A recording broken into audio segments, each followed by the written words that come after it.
Hello student, कैसे हो आप लोग सभी। आई होप आप सभी ठीक होंगे। तो आज हम पढ़ेंगे ग्रुप थ्योरी। ठीक है, ये ग्रुप थ्योरी का फर्स्ट वीडियो लेक्चर है। ये एमएससी वालों के लिए है जो फर्स्ट सेम में है, उनका ये फोर्थ पेपर है ग्रुप थ्योरी का। तो आज के वीडियो लेक्चर में हम ग्रुप थ्योरी में पढ़ेंगे कि ग्रुप थ्योरी होती क्या है, हमें ग्रुप थ्योरी की ज़रूरत क्यों है, पढ़ते क्यों हैं हम ग्रुप थ्योरी को। ठीक है, और सिमेट्री क्या होती है, सिमेट्री एलिमेंट्स क्या होते हैं, सिमेट्री ऑपरेशंस क्या होते हैं, उनके टाइप्स पढ़ेंगे और मेनली प्लेन ऑफ सिमेट्री के बारे में पढ़ेंगे। ठीक है, तो शुरू करते हैं आज का वीडियो लेक्चर। तो शुरू करने से पहले चैनल को सब्सक्राइब करें। तो शुरू करते हैं ग्रुप थ्योरी। ठीक है, ग्रुप थ्योरी होता क्या है। ग्रुप थ्योरी डेफिनेशन है इसकी। Group theory is a systematic study of symmetry of molecule.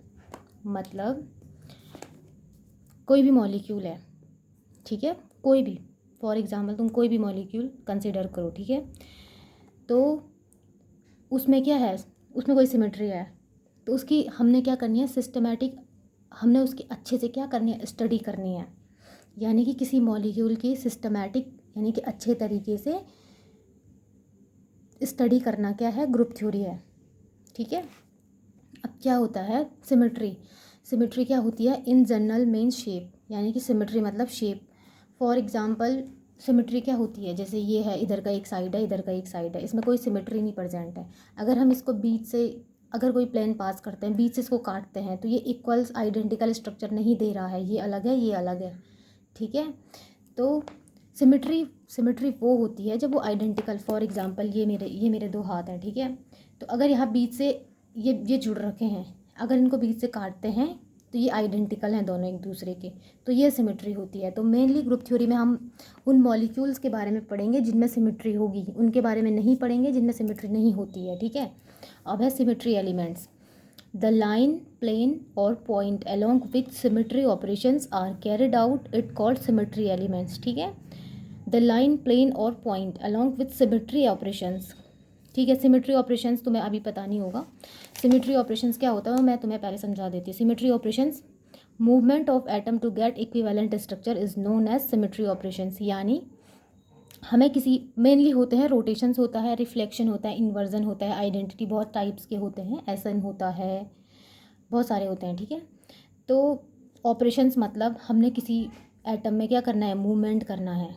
Movement क्या किया हमने, किसी भी, कोई भी मॉलिक्यूल है उसमें कैसे, उसमें वाइब्रेशंस होते हैं, रोटेशंस होते हैं, है ना।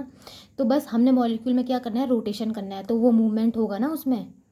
ठीक है, उसमें रिफ्लेक्शन होगा, उसमें इन्वर्जन होता है। ये सब क्या होते हैं, सिमेट्री ऑपरेशंस होते हैं कि हम किसी मॉलिक्यूल्स में क्या चीज़ कर रहे हैं। तो बस यही है कि हमने कोई उसमें कोई लाइन डालनी है। ठीक है, द लाइन, प्लेन और point along with symmetry operations, यानी कि हमने सिमेट्री ऑपरेशंस, हम रोटेशन कर रहे हैं, सपोज किसी मॉलिक्यूल को रोटेट कर रहे हैं और हमने उसमें बीच से प्लेन डाल दिया। ठीक है, एग्जाम्पल है जैसे H2O का, ये H है, ये H है। ठीक है, हमने इसको रोटेट किया, तुम इसे रोटेट करो, ये माना H1 है, ये H2 है। ठीक है, इसको रोटेट करो तुम। अगर तुम यहाँ यहाँ बीच से तुमने कोई लाइन पास करी, ठीक है, यहाँ से तुमने लाइन पास करी, ढंग से बनाती हूँ, H1 है, H2 है, यहाँ एक लाइन है। ठीक है, इस लाइन को यहाँ से पकड़ो, इसे रोटेट करो। तुम खुद अपने हाथ पे कॉपी पेन लेके, इमेजिनेशन का है पूरा ये कॉन्सेप्ट। ठीक है, इसे रोटेट करोगे तुम, अगर कितने डिग्री, 180 डिग्री पे इसे रोटेट करोगे। ठीक है, तो ये क्या हो जाएगा, ये ऑक्सीजन है यहाँ, ये H2 इधर आ जाएगा, ये H1 इधर आ जाएगा। हुआ ना। लेकिन ये दोनों एक जैसे नहीं हैं, क्यों, एक जैसे हैं ये, खुद देखो, यहाँ H1 है, यहाँ H2 आ गया, एक जैसे नहीं है। फिर हम इसमें एक रोटेशन और कराएंगे, 180 डिग्री और रोटेट कराएंगे इसको, तब जाके फिर इसको यहाँ से पकड़ो एक्सिस से, ये इसका एक्सिस है ना, इस एक्सिस से पकड़ो, रोटेट करो। ठीक है, तो फिर जब रोटेट करोगे तो यहाँ H1 आएगा, यहाँ H2 आएगा, तो पहले के जैसा स्ट्रक्चर मिल रहा है हमको। बस यही क्या होता है, यही होता है ऑपरेशंस। रोटेशन था, लाइन वगैरह हमने उसमें पास करी, प्लेन पास किया, ये एलिमेंट सिमेट्री एलिमेंट हो गया। ठीक है, it is called symmetry element. समझ रहे होंगे आई थिंक। एग्जाम्पल मैंने अभी H2O का दिया कि हम H2O ऐसे लेते हैं, 180 डिग्री रोटेशन कराना है हमने उसमें, तो ये H2 इधर आया, ये H2 इधर था, 180 डिग्री रोटेशन कराने पे ये इधर आया, ये H इधर आया। फिर हमने इसमें 180 डिग्री रोटेशन किया। क्यों? क्योंकि हमें आइडेंटिकल स्ट्रक्चर चाहिए, एक जैसा स्ट्रक्चर चाहिए। तो जब तक हमें एक जैसा स्ट्रक्चर नहीं मिलेगा किसी मॉलिक्यूल का, हम उसमें रोटेशन कराएंगे, ठीक है। तो जब हमने इसमें फिर से 180 डिग्री रोटेशन कराया तो हमें एक जैसा स्ट्रक्चर मिला, और इस स्ट्रक्चर को क्या बोलते हैं? आइडेंटिकल। फर्स्ट एंड थर्ड क्या है? एक दूसरे के आइडेंटिकल हैं। फर्स्ट और सेकंड क्या है? इक्विवेलेंट है, एक जैसे नहीं है ये, ठीक है। तो बस यही लिखा है, नंबर ऑफ आइडेंटिकल स्ट्रक्चर 1, एक आइडेंटिकल स्ट्रक्चर है ये और एक इक्विवेलेंट स्ट्रक्चर है, ठीक है। सिमेट्री ऑपरेशन मैंने तुम्हें समझा दिया। Movement of atom get equivalent structure या identical structure known as symmetry operations, यानी कि किसी भी मॉलिक्यूल में मूवमेंट कराने पे हमें क्या होता है, उसका जब आइडेंटिकल स्ट्रक्चर मिलेगा या इक्विवेलेंट स्ट्रक्चर मिलेगा, ठीक है, तो उसे क्या कहते हैं? सिमेट्री ऑपरेशन कहते हैं। एग्जाम्पल्स हैं इसके rotations, reflections, inversion, identity etcetera. Okay, अब है मैंने इसकी एक टेबल बनाई है, टेबल के थ्रू आपको समझाती हूँ मैं, इजीली समझ में आ जाएगा, ठीक है। तो ये है सिमेट्री एलिमेंट्स की कौन कौन से सिमेट्री टाइप्स हैं, ठीक है, कौन कौन से सिमेट्री एलिमेंट प्रेजेंट होते हैं किसी मॉलिक्यूल में, उसके लिए सिंबल यूज़ होते हैं, और उसके लिए कौन से सिमेट्री ऑपरेशंस यूज़ होते हैं कि जब हम उसमें ऑपरेशन लगाएंगे, ठीक है, जब हम उसमें ऑपरेशन लगाएंगे तो क्या होगा, हम मतलब सिमेट्री एलिमेंट, कौन सा सिमेट्री एलिमेंट यूज़ करेंगे हम जब हम उसमें ऑपरेशन लगा रहे होंगे, तो हम कौन सा सिमेट्री एलिमेंट यूज़ करेंगे। फर्स्ट है एक्सिस ऑफ सिमेट्री, सेकंड है प्लेन ऑफ सिमेट्री, तीसरा है सेंटर ऑफ सिमेट्री, चौथा है इम्प्रॉपर एक्सिस ऑफ सिमेट्री, इसका दूसरा नाम है rotational reflection axis of symmetry, पांचवा है आइडेंटिटी। ये आइडेंटिटी जो होता है वो हर किसी में होता है, हर किसी की अपनी अपनी आइडेंटिटी होती है, मतलब अगर जो मॉलिक्यूल सिमेट्रिक नहीं भी है उसकी भी आइडेंटिटी होती है, ठीक है। तो आइडेंटिटी हर किसी मॉलिक्यूल में प्रेजेंट होती है। क्वेश्चन आएगा कि कोई क्वेश्चन आएगा ऐसे, इसमें क्या होता है, तुम्हें ये डीपली पढ़ना पड़ेगा, ऐसे नहीं तुम एक लेक्चर देख रहे हो एक लेक्चर नहीं देख रहे हो, अगर पढ़ना पड़ेगा डीपली, क्योंकि एमएससी में क्या होता है, ये क्वेश्चन 15 नंबर में भी आता है और 5 नंबर में भी आता है। तो थ्योरी वाला बिल्कुल भी नहीं आता है, हल्का फुल्का आता है, पर मेन क्या है कि इसमें एग्जाम्पल आते हैं, ठीक है। कोई कंपाउंड दे देगा तो कोई मॉलिक्यूल दे देगा, बोल देगा कि इसमें कौन कौन सी सिमेट्री प्रेजेंट है, इसमें सिमेट्री ऑपरेशंस बताओ, इसके पॉइंट ग्रुप बताओ, तो तुम्हें ये अच्छे से पढ़ना पड़ेगा। अगर पूछ लिया कि किसी मॉलिक्यूल में आइडेंटिटी है या नहीं है, तो आइडेंटिटी हर किसी मॉलिक्यूल में प्रेजेंट होती है, ठीक है। तो ये एक्सिस ऑफ सिमेट्री है, एक्सिस ऑफ सिमेट्री को CN से रिप्रेजेंट करते हैं। C मतलब होता है एक्सिस, यानी कि उसको उसके अभी ऑपरेशन क्या हो रहा है, रोटेशन हो रहा है, ठीक है, उस मॉलिक्यूल को हम रोटेट करा रहे हैं, तो यानी कि एक्सिस पे हम उसे रोटेट करा रहे हैं। H2O का एग्जांपल दिया था ना मैंने अभी, तो उसे हम क्या, ये इसका एक्सिस है, इसे हम इसके एक्सिस पे क्या कर रहे हैं, रोटेट कर रहे हैं, ठीक है। ऑपरेशन हो गया रोटेशन। एक्सिस ऑफ सिमेट्री इसलिए कहा क्योंकि इसके एक्सिस पे रोटेट कराया।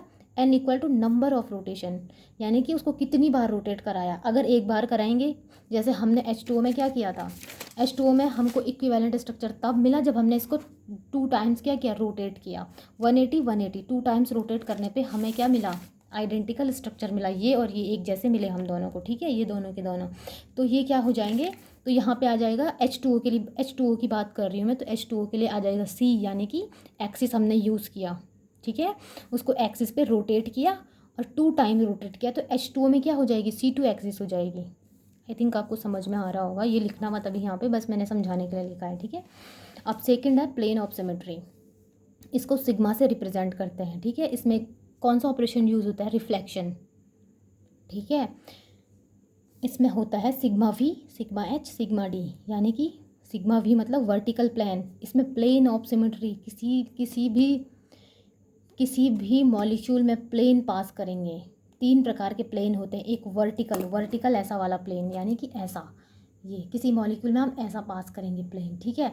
हॉरिजॉन्टल मतलब ऐसा वाला प्लेन, और डिहाइड्रल प्लेन मतलब, डिहाइड्रल प्लेन क्या होता है, जैसे ये एक एक्सिस है, ठीक है, अगर ये एक एक्सिस है, ये भी एक एक्सिस है, किसी मॉलिक्यूल में प्रेजेंट है 2 एक्सिस, और इन दोनों को बाइसेक्ट कर रहा है, बाइसेक्ट मतलब इन दोनों को काट रहा है ये बीच से, तो इसे कहते हैं डिहाइड्रल plane.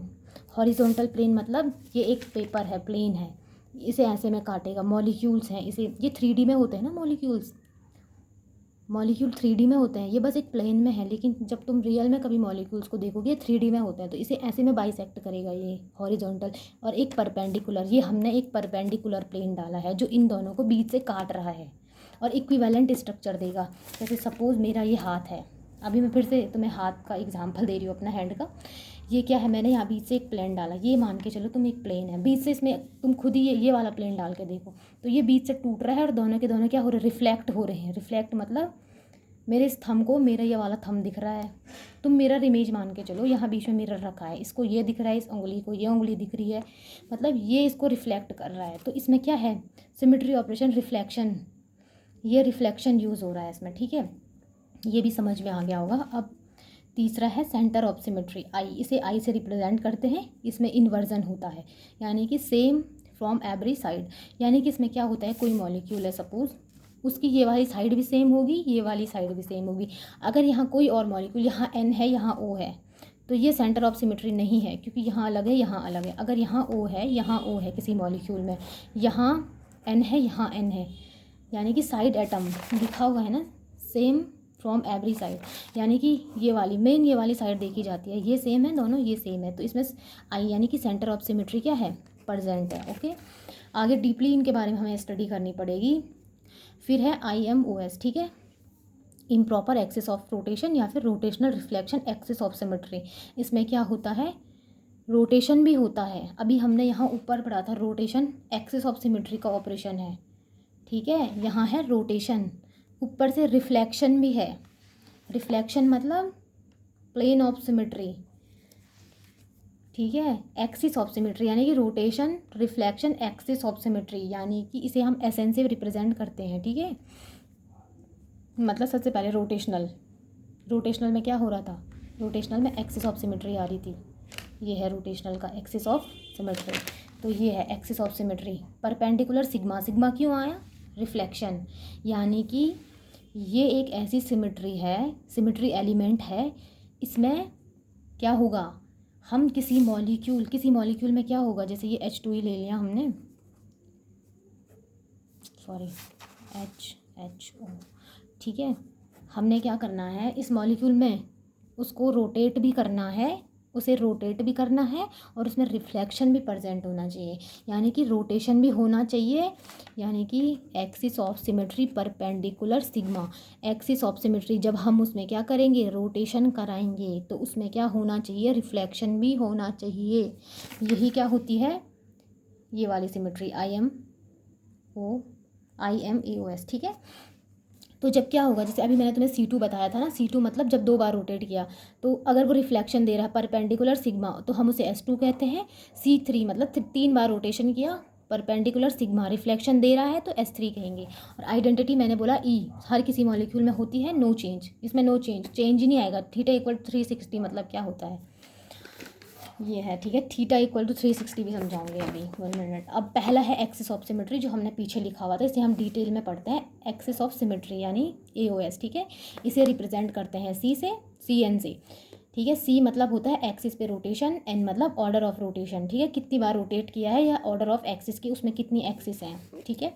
When a molecule is rotated 360 degree the molecule remaining unchanged, यानी नो चेंज, आइडेंटिटी पीछे लिखा हुआ था, ठीक है। अभी मैं ये समझाऊंगी तुम्हें, ये H2O का मैंने एग्जांपल दिया था तुम्हें कि हमने इसमें ये एक एक्सिस है, ठीक है, एक्सिस के थ्रू हमने इसे रोटेट किया, ये यहाँ क्या हुआ 180 180 180 और 180 कितना होता है 360 होता है, ठीक है, 360, यानी कि जब हमने वन मतलब एक बार रोटेशन किया 180 डिग्री का, तो हमें आइडेंटिकल स्ट्रक्चर नहीं मिला, तो हमने फिर दोबारा 180 का रोटेशन किया, तो हमें आइडेंटिकल, ये दोनों क्या है, एक दूसरे के आइडेंटिकल हैं।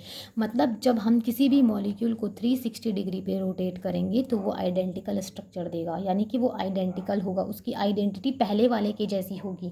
इसीलिए ये पॉइंट लिखा है, when a molecule is rotated 360 degree, जब भी किसी मॉलिक्यूल को 360 डिग्री पे रोटेट करोगे, तो रिमेनिंग अनचेंज, उसमें कोई चेंज नहीं आएगा, जैसे पहले था वैसा का वैसा ही रहेगा। आई होप आपको समझ में आ रहा हो मेरा बोला हुआ, तुम्हें खुद इमेजिन करना पड़ेगा, तुम्हें खुद ही समझ में आएगा। ग्रुप थ्योरी एक ऐसा टॉपिक है जो इमेजिनरी है पूरा, ठीक है।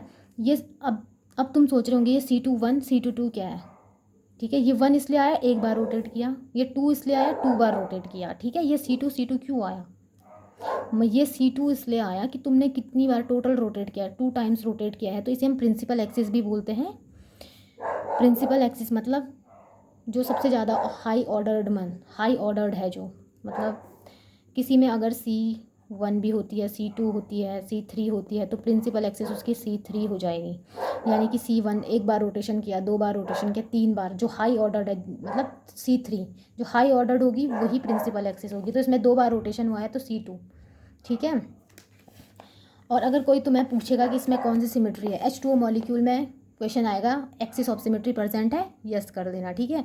और अगर क्वेश्चन आएगा H2O मॉलिक्यूल में कौन कौन सी सिमेट्री प्रेजेंट है, तो तुम axis of symmetry C2 axis of symmetry. और इसमें क्या हो रहा है, इसमें सिग्मा भी प्रेजेंट है। सिग्मा मतलब जो मैंने यहाँ पीछे बताया था, ये रिफ्लेक्शन, यानी कि इसमें कौन सा प्लेन पास कर रहे हैं हम, वर्टिकल प्लेन। यानी कि जब हम इसको यहाँ पे मैंने अभी बताया था ना, ये H ये O, ठीक है।